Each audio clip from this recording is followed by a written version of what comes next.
Hey guys, I'm Nishant and I welcome you to Veg Stroller, where we are focusing currently on the Europe planning series. So far, we had covered various episodes related to how to plan your Europe trip and some tips on the flight and hotel bookings. This is the episode where we will focus on visa. Yes, in today's episode, I'll tell you everything about the Schengen visa.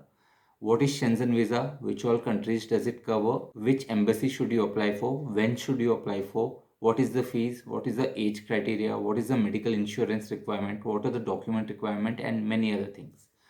So if you like this particular video, please remember to share it with all your friends who want to travel to Europe so that they find it useful. And if you are a new subscriber here, please remember to subscribe to our channel. And yes, this is just the theoretical part where I'll give you all the theory. I also have created another video which will be the practical part where I'll explain you the entire process by going into the application, filling the form and other things step by step. So watch out for that once this is completed.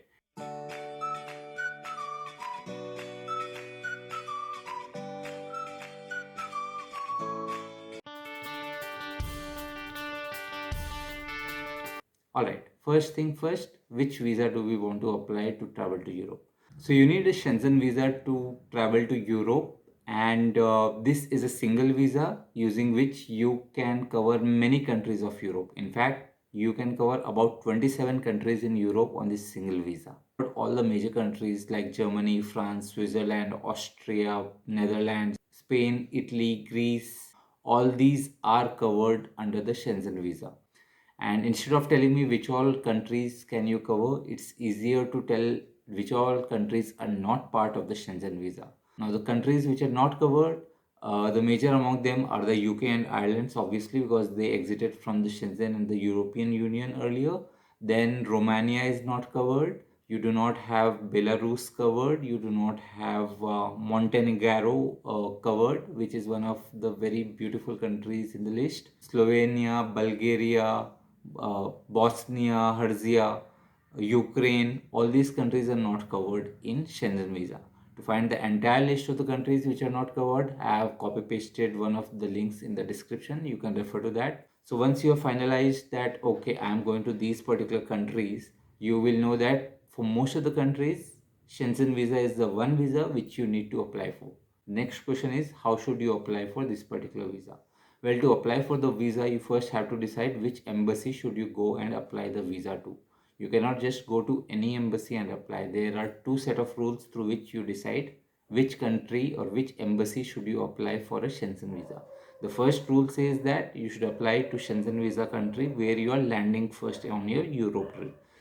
So for example, if you're going to Europe and you're traveling and landing in Paris, France, then you should apply to French embassy. You're landing in Switzerland first, then you apply for Switzerland embassy.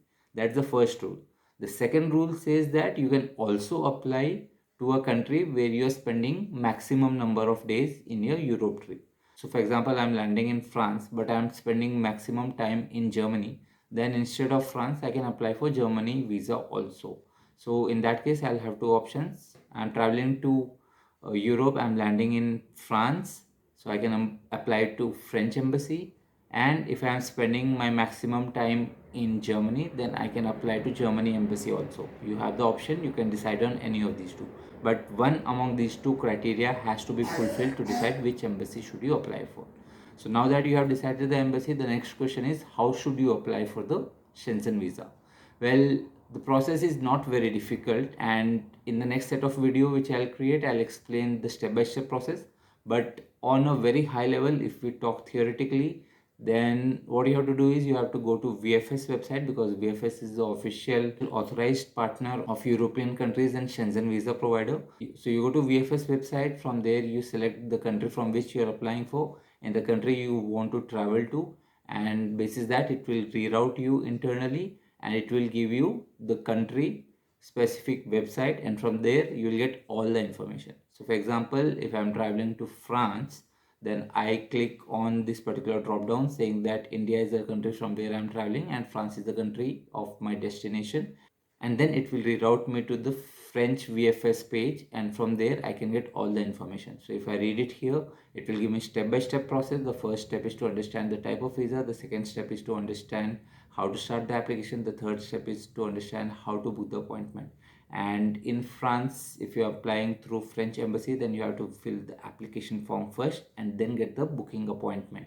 But from what I have read on internet, if you are applying in many other countries of Shenzhen, then you have to first take the appointment and then do the form filling. So it's up to you. Once you decide which country you want to apply for, you can either uh, apply and fill the application form if you're applying to France, or you can do the booking of the appointment and then fill the application form. The next question which comes up is, when should you apply for Shenzhen visa? So you can apply between 6 months from your travel date to 2 weeks from your travel date. That's the duration in which you can apply. So for example, if I'm traveling in June, I can apply right from January to maybe mid of May. That's the time frame, and you can apply in between these. The visa processing takes maybe 3-4 days, maximum 1 week, and you should be able to get your passport either with the approved visa or the rejected visa within this duration. So you can plan your visa appointments accordingly, but just be aware, in peak season, the visa appointment, getting the visa appointments is a bit difficult. So I suggest you get started with the process well in advance. So for example, I'm traveling in May and I have started the process right away. In fact, I have even booked my visa appointment and it's scheduled for 1st of February. And today we are sitting on 20th of Jan. So get started on time. The next question is, what happens if I apply for one embassy and it rejects my visa? Can I apply for the next embassy or some other country? Well, technically, yes, you can apply to some other country in Shenzhen, and you can give them the explanation, but unless uh, you know what are the reasons on which your visa has been rejected, do not keep much hope. While uh, on paper, each country says that they have their own mechanism of deciding whether to give the visa or not, but there are obviously influences. If one country has rejected the visa, then the second country will look closely on why they have rejected the visa, and if they are not satisfied, even they might reject. So what you can do is, either you have enough time, you apply for one country, and if they reject the visa, then maybe have some cooling period, maybe 1 month, 2 months. Try to gather the reasons why your visa was rejected, work on them, and after 1 or 2 months, you can apply to some other country, and that can improve your chances of getting the visa. The next question is, what is the fees of visa? So if you are applying for a Shenzhen visa, then the fees is divided into three parts. For children below 6 years, there is no visa fees. It's completely free of cost. For the children between 6 years and 12 years, the visa fees is 40 euros per person. And for adults above 12 years, the visa fees is 80 euros per person. Now, this is the visa fees. In addition to this, since VFS is doing all the service and enabling you to book the appointment and submit your processing documents, it also charges its own fees. And the VFS fees is around 2500 rupees per person, and applicable for both children and adults. So in all, you can take approximately 10,000 rupees per person as the visa fees. Now, remember that when you are booking your appointment for visa through VFS website, you have to pay the VFS fees in advance. So the 2500 rupees, you have to pay that while booking the appointment.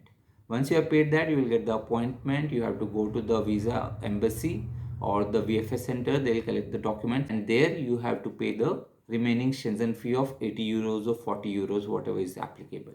And that has to be paid in INR, obviously, or your local currency. And they prefer cash, but if you try to convince them, they can also accept card or UPI or some other online mechanism as applicable. That's on the fees part. Another important thing which you need to apply for a Shenzhen visa is the travel insurance. So it's a mandatory thing, and you need this particular insurance before you go for your visa appointment. Buy it either online or offline. In my experience, it's very convenient to buy it online through any of the mechanisms. You can go directly to any of the insurance providers, or you can buy it through Policy Bazaar or CoverFox or anyone. All you need is a minimum 30,000 euros of medical insurance per person, and this medical insurance should include the repatriation cost. If you go to any of the websites, say ICICI, Prudential, HDFC, and search for travel insurance visa, you will be able to find insurance for Schengen countries, or you will be able to find insurance for non-USA, non-Canada based countries. You can purchase that, and it either covers 30,000 euros or the equivalent is converted into 50,000 US dollars. So you can buy that particular thing. It's not very costly. It comes to around 800 900 rupees per adult, and it's very easy to take. The next thing is the documents which you need to take to your visa appointment. They can be classified into three. The first is the basic set of documents, which include your travel passports.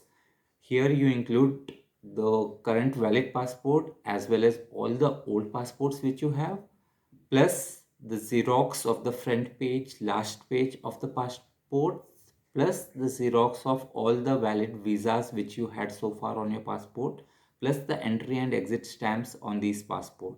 So that's on the passport part. Secondly, you will also need to have the photograph. The photograph, if you go to any of the photo studio and tell them that you need a Schengen Visa photograph, they'll take it. The standard size is 35 by 45. Approximately 75% of your face should be visible. It should be up to your shoulders. Your teeth should not be visible while smiling, and you should be staring at the camera lens, and there are many other basic requirements. The photo studio guy will be able to help you. You will also need your tickets, travel tickets. So either you can show them the purchased flight tickets if you have already purchased them, or you can buy some dummy tickets. There are various websites on internet available. If you search for dummy tickets for Europe, you will get them. You have to pay a small fees, or you can ask them to hold the reservation. You can speak to the airlines directly. They will hold the reservation, and you can get the dummy tickets from them, and you can submit it.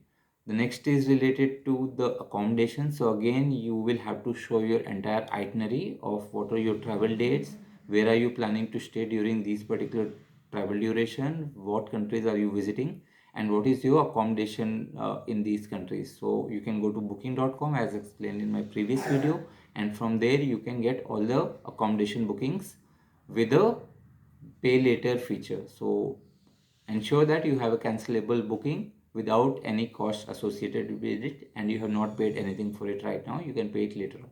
So get all these basic documents in place. The second set of document which you have to prepare is related to your employment and income. So you will have to show that you are employed and you are earning good amount of salary. You'll also have to show your leave approval from your employer. So you'll have to tell your employer that you're traveling to Europe for these dates and you will not be available, and then they have to approve it, and it has to be mentioned that you will come back and join your duties. So that particular leave approval document is required. You require 3 months of income statement. You require 3 months of bank statement. Now this bank statement, ensure that the bank has put its seal and signed on all the pages of the statement. Only then it will be valid. You also need your last ITR return to be attached as part of the income proof. The third set of document is where you try to convince them that you will be returning to India.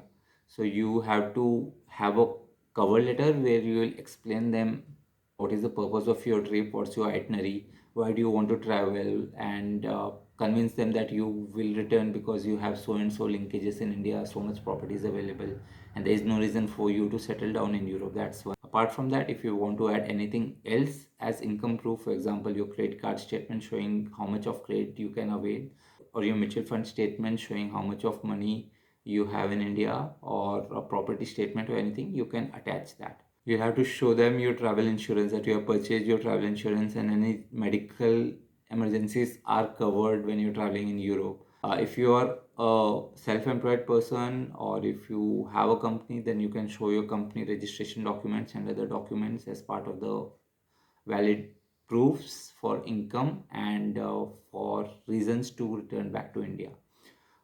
If you are traveling with kids, then you will obviously require to have the birth certificates of kids attached.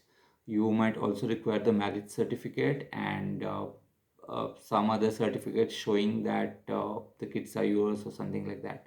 So these are the basic set of documents. If required, in fact, I can also create a separate video explaining and showing you what all documents I am attaching as part of my visa interview, and maybe that will help you.